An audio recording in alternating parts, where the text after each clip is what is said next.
sila yung mabibigyan nitong Martis na to. So, ito na yun. Game number 3 mga kaibigan. Lazy Esports mula sa Pilipinas. And of course, Evos Esports mula sa Indonesia. Okay. Healing spree. Ang binuo ni James Punks. Mabilis pa rin ang Suyo sa pag-clear. Let's see, paano nila matatranslate yan. Maganda yung control ng Chofar sa gitna, but pagdating ng level 4, dapat nila ingatan yung Avatar of Guardian ni Gatot Kacha. Okay, actually, goods naman yung pick ni Tony dito. It will also slow down kung sino man yung umaarangkada. And they have so much survivability dahil din sa Netherrealm. So, hindi din basta-bastang mamamatay si Veldora, hindi din basta-bastang mamamatay si Tony. And pwedeng, I guess, gumawa ng mas risky na plays sila Annabelle kung sakali. Dahil nga dun sa Faramis. Ang problema dito is, nabawasan din yung early game to mid-game damage output nila or yung burst nila. Yeah. Grabe, pure assassin yung yung Martis na to. Assassin Emblem, Killing Spree Talent. Kasi damage talaga habulin niya. Nagmamadali. Oo. Rushing for the kills and for the resets. Pag na-kill yan, automatic killing spree, reset yung buhay. Tapos, yung the man with a million moves, isa na lang yung move niya. Tatalon na lang siya ng tatalon. Oo. Gamit Talon, takbo, talon. Oo. Abangan niya yan. It's gonna be cool. It's gonna be cool.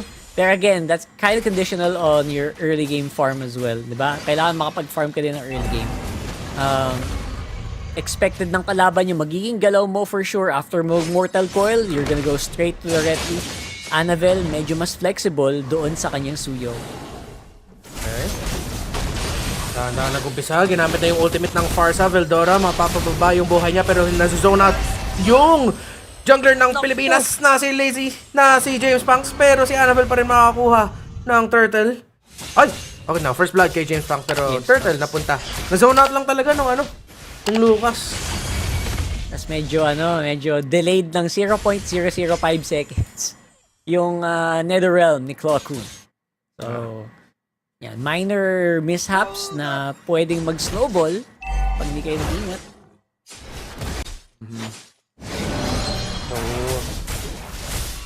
Lazy.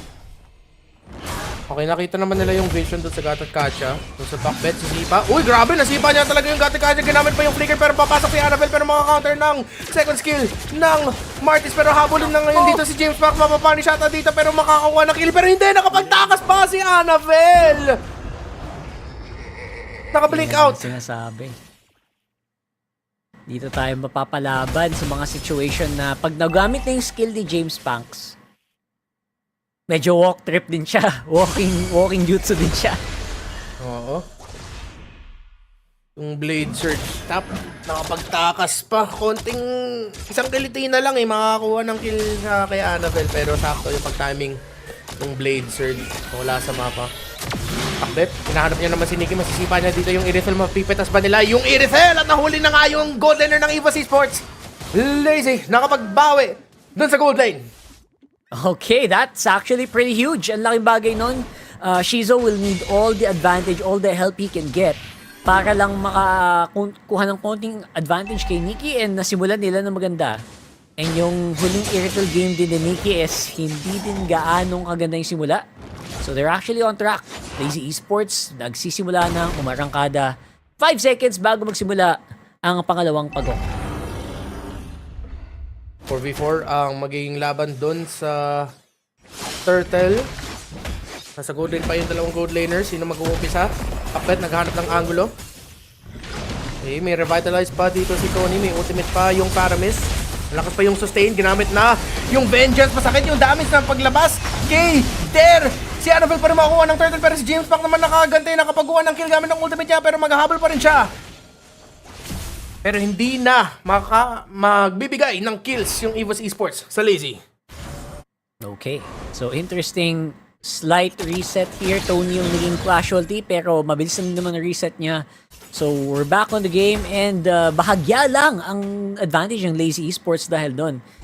Interestingly enough, again, these are moments where hindi pa sumasama talaga si Nikki. So technically, dapat malaki ang advantage ng Lazy dito. And for some reason, EVOS Esports just being very resilient sa game na to and stay alive as much as possible. And the pressure is on mula dito sa Lazy.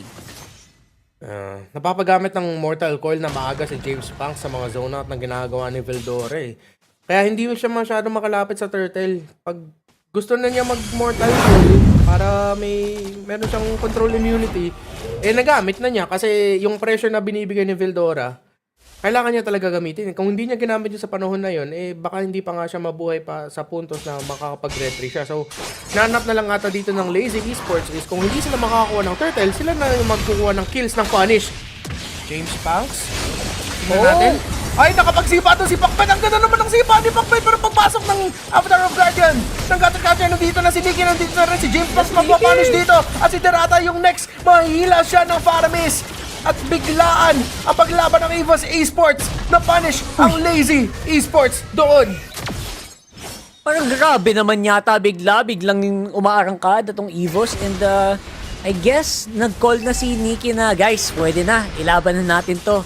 And so far, so good para dito sa EVOS Esports. Biglang sila ngayon ang nasa driver's seat. Natanggal din yung Torre sa gitna which means they will have better mid lane control dito, Renmar, and it does feel like ang laki ng advantage na nakuha nila just from one team fight. Tingnan natin kung gaano ka bigat ang contention ng Lazy Esports sa turtle na to. Kung kaya ba talaga nila mag-heavy contest? Mag-clear sila. Uy, pero pick off doon si Cloco. Ano ginagawa mo doon, pre? The feathered airstrike, bigla. What a spot by Jove Skirt. Walang ibang ultimate ginamit doon. Yung ultimate lang yun ng Farsa. And napa-effort talagang malala yung EVOS doon. But somehow, sila pa rin ang may control ng pagong. Nahihirapan na ding, hindi din makakasama si Shizu dito. So 100% mapupunta yung turtle dito sa EVOS. Sila makapag-contest pero si Clocon makakabalik na din kagad dahil doon sa passive ng Faramis niya. Yun yung unang death niya sa laban na to. At hindi pa masisira. Ay, yun, nasira na nga ng minion, ng siege minion, yung Torre sa baba. Lazy Esports, ano yung opening na mahahanap nila? Sipa talaga ni Pacbet, hinahanap natin yan. Dapat napakaganda and dapat hindi abot ni Clocun ng kanyang Netherrealm. Yun yung actually pinaka-importante kasi pag sinipa ni Pacbet, tas na Netherrealm lang din, di baka mapasama pa sila. Lalo kung Gatot Kacha yung sinipa or si Veldora. Kailangan, pag nadali, diretsong fountain, diretsong takedown dapat. Oo. Tingnan natin kung makakuha na nga nila yun. Kasi babalik na rin yung Purify ni Clocun. Targeting ni Pacbet, sino yung pa-prioritize ang Lazy Esports sa pick-off nila. Sa Cho, Far sa combination nila. Wala sa angulo yung pagsipa doon kay Nikki. So Pacbet at Lazy Esports kailangan mag-back. Nagiging very, very patient and very, very demure lang itong EVOS Esports dito sa ating game, ha? Hindi sila masyadong, kahit na alam nilang sila yung may advantage, hindi sila masyadong uma-advance, hindi sila masyadong nagbo-bush check na mag-isa. That's actually impressive. And para naman sa Lazy, it's all about getting Shizu in a good position in terms of items. They're also buying time kasi James Punks hindi basta-basta yan eh. Obviously, Martis, maganda yan pang finisher, maganda pang clean up, pero kailangan nila ng damager na talagang mapapalow yung kalaban and Shizu just needs more items. So Skirt, ginagamit na yung Feathered Airstrike, pambawas kagad. So low na si Tony, mapapauwi muna siya. Mag-spawn na yung Lord dito, nag-pressure si Der sa top lane. Mababasag ba ng minions yung Torre na yun? Tignan natin. Pero mukhang full 5v5 na laban na makita natin sa unang Lord ng laban na to. Ito na yun, naghahanap na lang ng magagandang posisyones. And kita mo naman, kilala din naman ng dalawang kupunan na to ang kanika nila mga players. Kung muntika na Feathered Airstrike na pa-attract siya ng malala. And I wonder kung yun na ba opening dito para makaisa ang Lazy. Bet ginamit na yung conceal, so walang conceal dito para sa show. Torre sa gitna, kulang pa ng minion waves. Clocun, kailangan mo na umuwi dahil doon sa pokes na ginawa sa kanya. So pressure ng Lazy Esports ay mapupunta sa gold lane, sa mid lane. Pero susubukan nila basagin yun. Mag-pressure naman si Der ata sa taas. Tignan natin kung pupunta siya doon. Naghahanap pa sila ng information. Tony, ang sakit Yeah. ng combination. Grabe naman yun. Info lang gusto eh. Napakain ang bala talaga. And sila Macbeth, pag ikay nasipa, for sure may tutumba talaga. Just because of the state of the game right now, medyo mahapdi na si James Pax, mahapdi na Choveskirt, and Shizu, basically all the damage dealers dito ng Lazy Esports. Pwede na talaga maka -1. Pero sabi nila, bakit hindi muna tayo mag-push bahagya? Ginamit na yung ultimates para mabasag yung torrent. Magugunan ng Lord ang Lazy Esports. Wala nang ultimate yung Farsa, pero si Tony ang mawawala. Wala ng roamer dito para sa EVOS Esports. Papasok si Veldora pero masyado maaga. Magpapanish ata siya dito. Vengeance ginamit na rin, pero ito na rin yung ultimate ng Faramis. Netherrealm ginamit na. Ito na yung pagganti ng Lazy Esports. Pumasok si Nikki, si Choveskirt makapag-flicker out. Vengeance ginamit na rin ni Dare.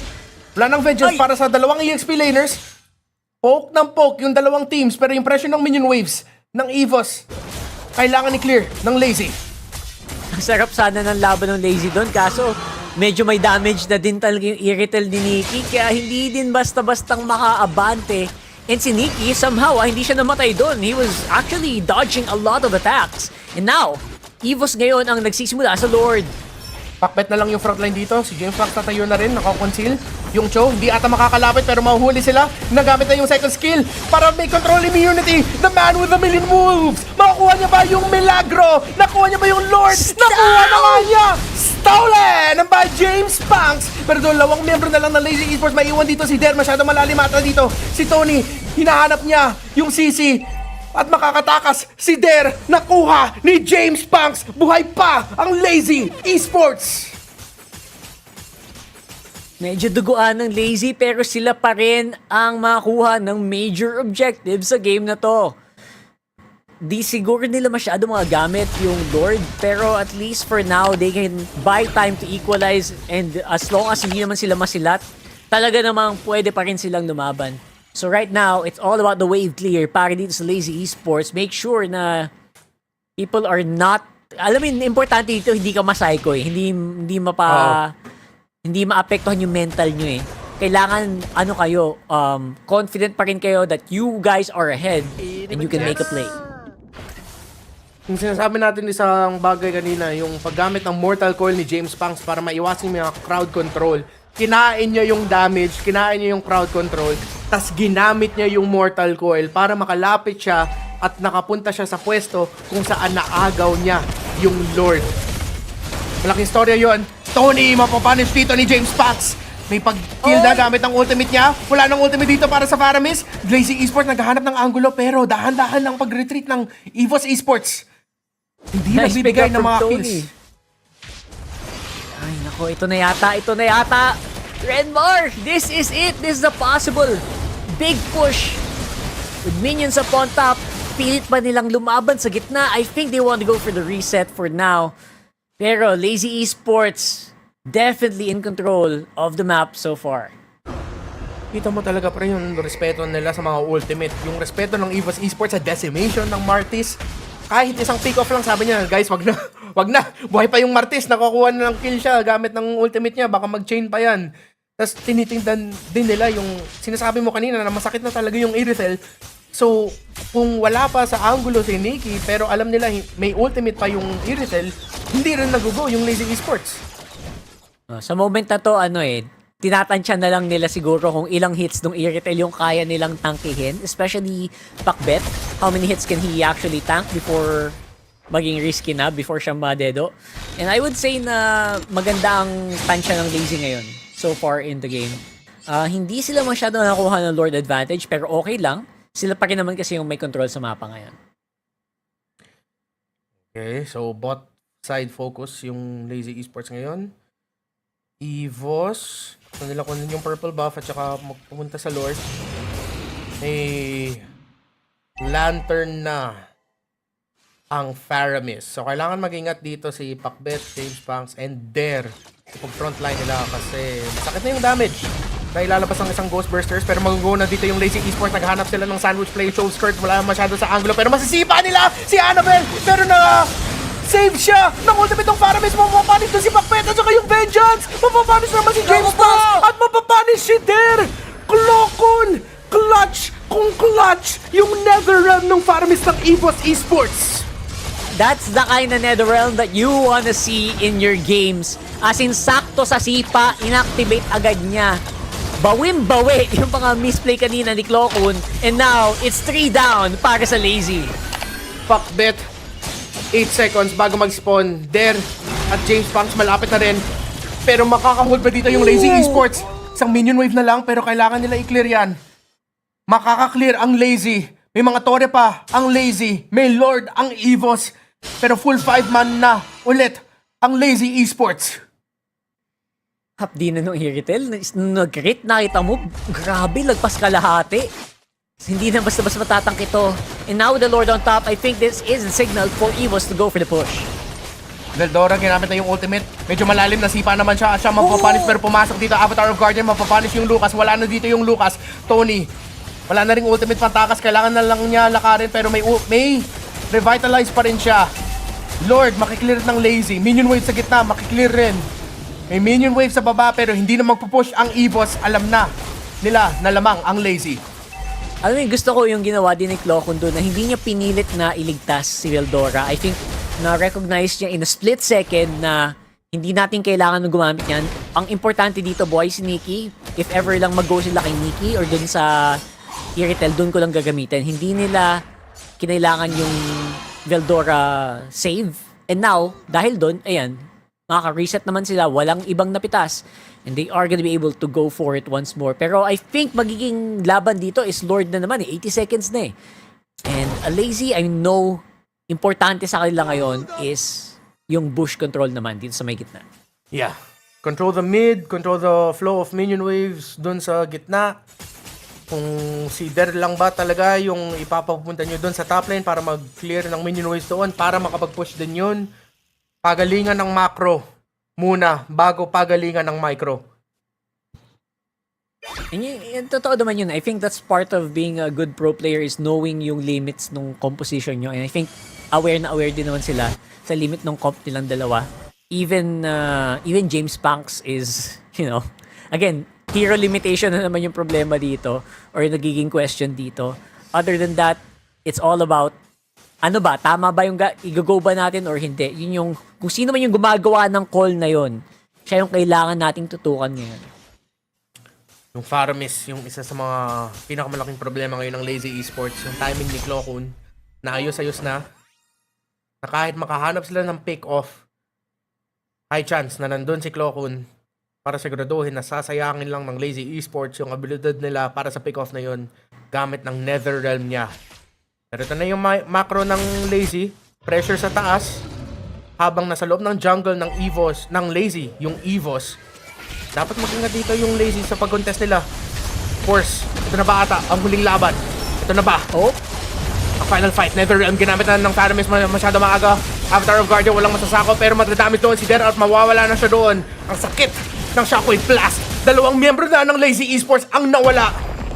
At Lazy kailangan na lang dumepensa. Dahil yung Farsa, yung Martis, at saka yung Granger, hindi sapat sa pag-contention ng Lord.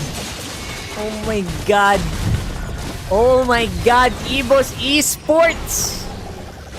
Honestly, ang ganda ng ginawa sa ng Lazy doon. They were able to bait out yung Netherrealm, pero hindi sapat yung movement nila para lang makaalis eh. May nadali pa rin. Ang plano sana nila, pag Netherrealm, i-force yung Netherrealm tapos mag-back out. Pero ang problema, may mga napitas pa rin. And now with the Lord in the mid, possible GG push na yata para sa Evos. Malaking problema na rin yung Irisel. Susubukan nilang hituin pero nagpo-focus na lang sa base. Yung Evos Esports may minion waves. At Evos Esports